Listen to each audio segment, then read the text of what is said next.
Ito nga po pala yung naiwan ng bagyo. Ang pag-alis, eto po yung nangyari sa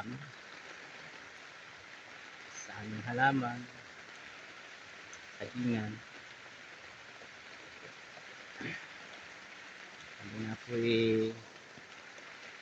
ilang taong yung naalaalagaan. Talagang pagsabi nga po, kalikasan, ito nga po. Yan po.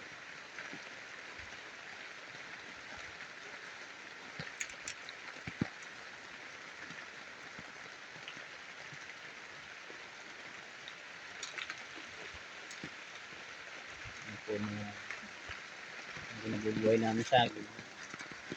So, wala na po, nabibigit ay sasayang naman.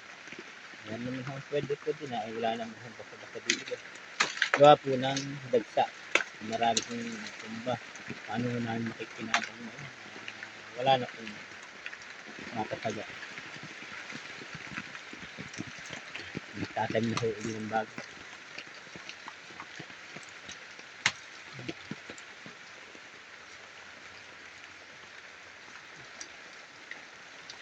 Ayan.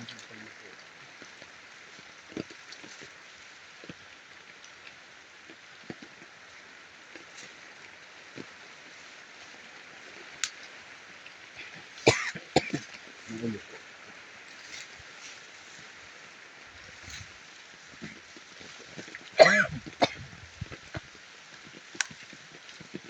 May naipon hong ilang niyog dahil po dun sa natumba.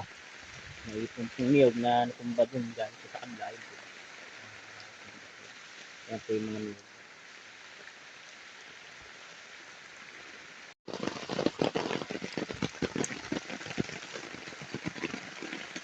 Yung sapa, kanina po hindi ko lang mabidyohan kanina dahil sobrang lakas po ng hangin at saka ng ulan.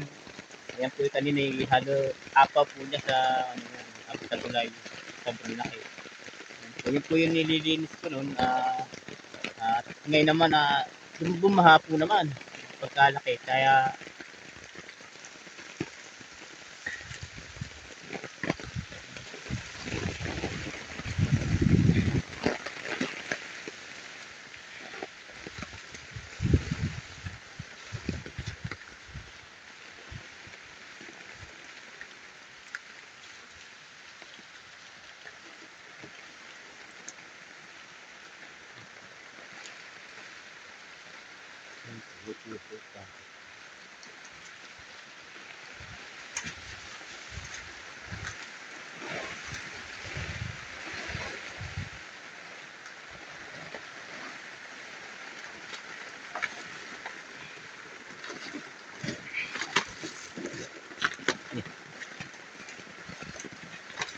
ayan po yung nililinis ko. Ngayon naman, meron pong dumating, napakalaki.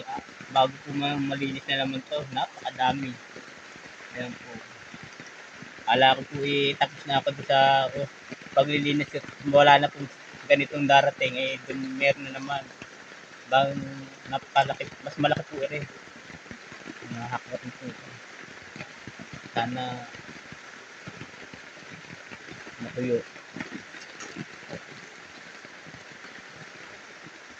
Ang tubig po. So, may baboy nga po pala kung malapit na po yung umabot. Ayan po. Kakaturaso lang po. Sana po naman mag-abot. Nakahirap po ng ganito. Hindi akalain makakarating yung tubig ng malapit na. Ayan po. Ilang metro na lang. Baka ito mga 4 na metro na lang. Sana po ay wag naman magtuloy-tuloy. Hindi naman po kasi ito. Hindi ko alam kung anong gagawin ko dito kung pag ito po inabot ng tubig. Ayan po. Yung mga baboy po kasi alaga. May bagong anak nga pala ako gabi. Ayan po siya, inabot pa ng bagyo. 5 piraso po yung inanak, inabot pa ng bagyo. Kaya sakripisyo po namin na kinukuha at na nawas out po yung bubog. Hira po. Ginagawa ko po na para yan po nilagay ko yung ibabaw ng wire para silbing pando. Bali po yung nangyari.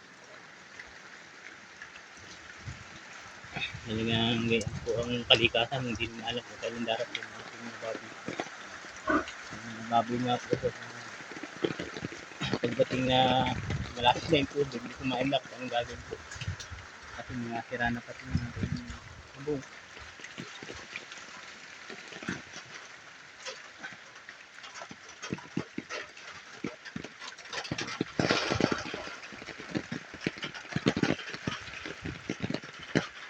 Sira na po.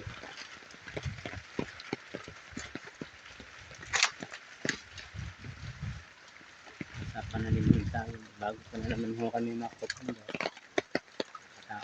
Pag-aantay na naman po.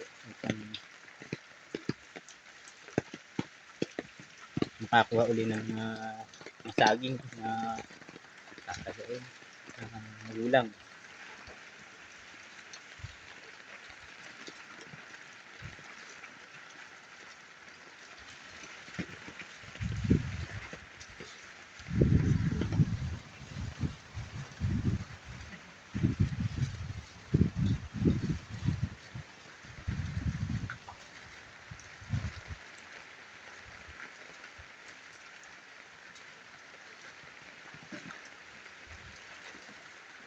Yan, lumili na po dito.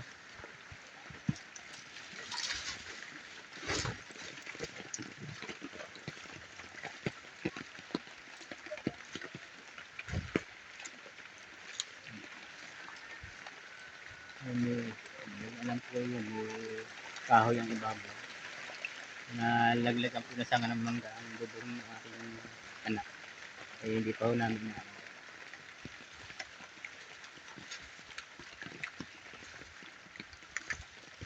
Mati nga po yung dampak, pusak.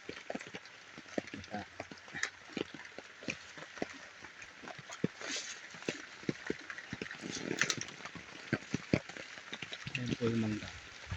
Magpakabog. Sanga lang ho naman. Magpakabog.